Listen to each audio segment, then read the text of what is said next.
So, mayroon po tayong balita ngayon. Naglabas ng impormasyon yung Taiwan, mga sangkay, na kasama daw po ang Pilipinas sa balak lusubin o sakupin nitong China.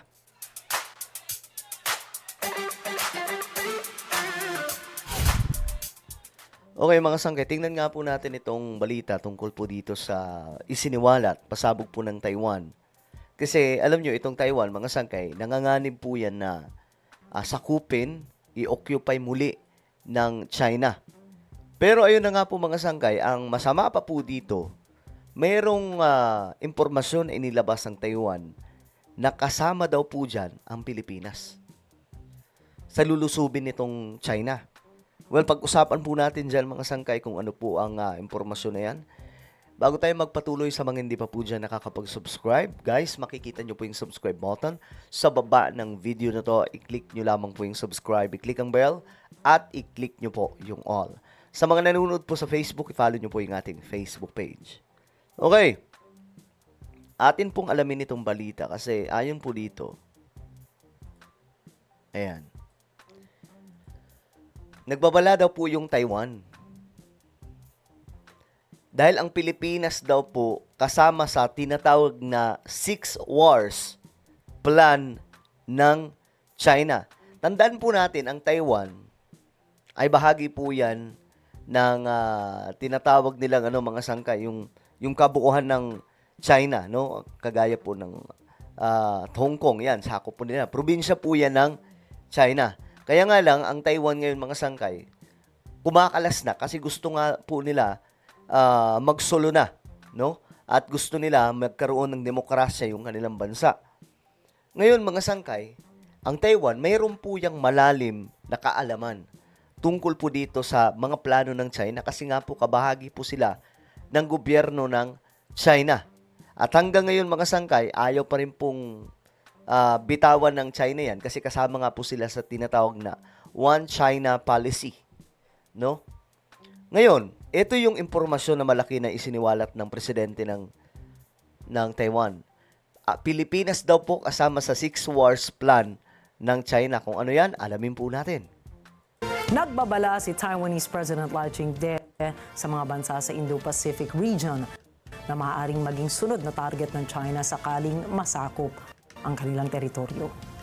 So ang inireveal dito na kapag naumpisahan ng pananakop, kasi itong Taiwan, pinagpapraktisan po talaga ngayon. May mga tinatawag silang military exercise ang China. Pero ang ginagawa nila, dahil napakaliit lamang po na lupain ang Taiwan, pinapalibutan po nila yung buong area sa karagatan. Doon po ang China nagkakaroon po ng anong tawag dito? Pagsasanay kung paano nila kukubkubin yung Taiwan. Pinagpapraktisan po. Pero yung Taiwan, nakahanda po talaga. Handa po nilang ibuwis ang kanilang buhay para sa kanilang bansa. Ako, matatawag na po nating bansa yan ngayon. Hindi na po probinsya ng China since ang Taiwan, gusto na po talaga nilang suluhin ang kanilang lupain na hiwalay na po sa China. Kasi dati nga po mga sangkay, meron po dyan na debate kung sino talaga yung namumuno sa China. Taiwan nga ba o itong Beijing? So dalawa po yan. Ngayon mga sangkay, since hindi naman ng Taiwan makukuha itong buong China, so sumiparate na lamang po sila. 和平无价，战争没有赢家。 Sabi niya, peace is priceless. And there's no winner in war. Totoo naman yun mga sangkay, di ba? Wala pong, hindi po mababayaran itong kapayapaan mga sangkay. Hindi po kayang bayaran yan. At tandaan po natin, sabi po niya, walang nananalo sa gera. Nung World War II, akala po natin panalo talaga yung Amerika. Lahat po talo noon mga sangkay. Nagkataon lang na napuruhan po talaga yung Japan. 台湾提升国防不是要侵略任何国家。 O yan, sabi po niya, ang Taiwan bagamat daw 台湾提升 nagpapalakas sa kanilang defense ng kanilang military, pero hindi po ito ibig sabihin na sila ay mananakop na ng mga bansa. 跟国防不是要侵略任何国家，我们只是要守护我们习 It is simply about protecting the life we currently have. So matapang po itong presidente ng Taiwan, mga sangkay. Ang sinundan po nito, babae. Yun talaga ang nakipagbardagulan sa China. 以为常的生活。我们对和平可以有理想， We may hold ideals about peace, but we should not harbor 但 illusions. 不该有幻象。一纸协议无法换取和平，唯有实力才能够确保真和平。 Kaya po sila nagpapalakas ng militar. Actually, mga sangkay, meron pa po silang hinihintay ngayon. Ewan ko ilang billion yun na kailangan pong i-approve ng kanilang gobyerno. Kasi, yung gusto po talaga nila mga sangkay, mapalakas yung kanilang military capability. And just in case, lulusubin sila nitong China, mayroon po silang ibubuga. At mayroon daw pong, pagkakaalam ko, may matinding sekretong weapon ang Taiwan na gustong makuha po nitong China. Ang problema, mga sangkay, nasa Taiwan po yun. Hindi po nila mababasta-basta ngayon yung Taiwan. Talagang palaban. 备战才能够避战。 Yan o, preparing for war is the way to avoid war. Having the ability to fight is what deters conflict. 能战才能够止战。 Sa isang panayam, sinabi ni Lai na kapag naging matagumpay ang tangkang pananakop ng China sa Taiwan, hindi titigil rito ang pagpapalawak pa ng mga ambisyon ng Beijing. Ginawa nitong ehemplo ang nakasaad sa isang research paper na inilimbag noong 2021 kung saan pinangalanan ng China ang iilang teritoryo nitong balak bawiin upang makumpleto nito ang expansionist agenda na matagal ng kagustuhan ni Xi Jinping at ng Chinese Communist Party. Pinangalanan dito ang Taiwan, South China Sea Region o mas kilala bilang West Philippine Sea, Southern Tibet pati na rin ang Arunachal Pradesh Region sa India, Senkaku at Ryukyu Islands na parte ng Japan, Outer Mongolia at ang ibang parte ng Russia. Grabe, maano to? Kapag ginawa ito ng China, malaking digmaan to. Kasi ito, halimbawa ito, sa Senkaku Island, ano po yan? Sa Japan po yan eh. So, kabahan na rin po sila sa Japan. Kasi ang Japan ngayon, nagpapalakas na rin po ng puwersa. At kilala po natin ang Japan na magagaling makipagdigma. South China Sea, ito, West Philippine Sea. Gusto nila makuha ito. Bagamat hindi yung buong Pilipinas, pero itong West Philippine Sea, gusto talaga nila ma-occupy yan. Yun yung goal talaga ng China. Ito, sobrang weird lang. Ba't kasama dito kaya ang Russia, no? Pagka, magkaibigan naman po silang bansa, pero kapag ka nagkataon na ipilit po nila yan, gera po talaga ang aabutin yan. Yan, no? Parts of Russia. Tapos ito, itong, may mga date na pala, oh.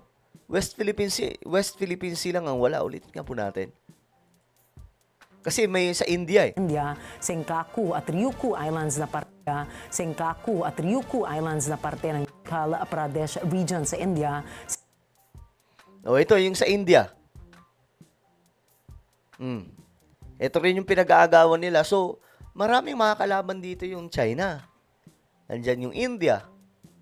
Malakas din po yan. Pang-apat po sa pinakamalakas na puwersa sa buong mundo. Andyan yung Japan, na malakas din po yung puwersang militar. Russia.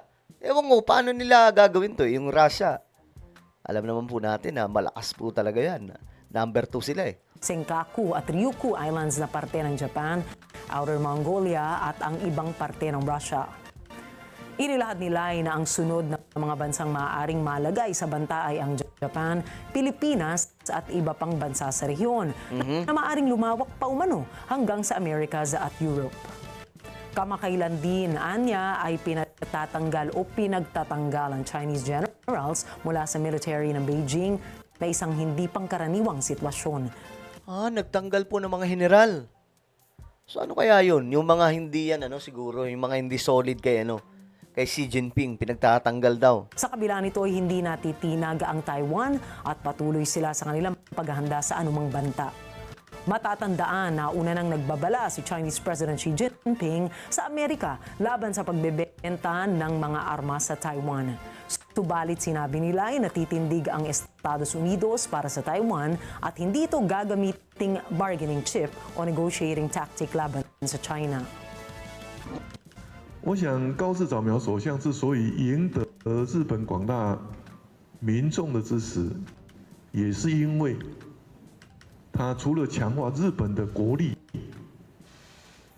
让日本强大富裕以外，也展现了日本将共同携手友盟，维护区域和平稳定的决心。所以台湾也应该要这样做。 Kung nagpapalakas ang Japan, ganun din ang ginagawa ngayon ng Taiwan, mga sangkay. Kasi nga po, hindi po talaga sila makatulog sa ginagawa ngayon ng China, no? Na ginagawa po nilang praktisan ang Taiwan. Actually, yung Pilipinas din, mga sangkay, nasa delikadong sitwasyon.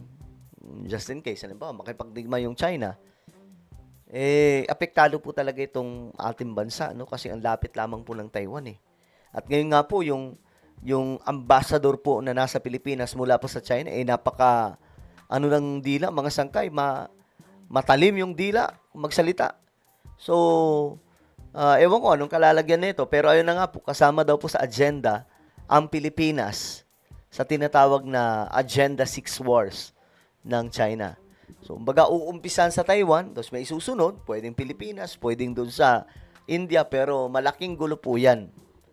Malaking gulo po talaga yan, mga sangkay. Well, ano po ang inyong opinion? Comment down below. Meron po tayong YouTube channel. Ito po ay Sangkay Revelation. Hanapin nyo po ito sa YouTube ngayon din. Kapag nakita nyo na, i-click nyo po yung subscribe, i-click ang bell, at i-click nyo po yung all. Ako na po ay magpapaalam. Mag-iingat pong lahat. God bless everyone.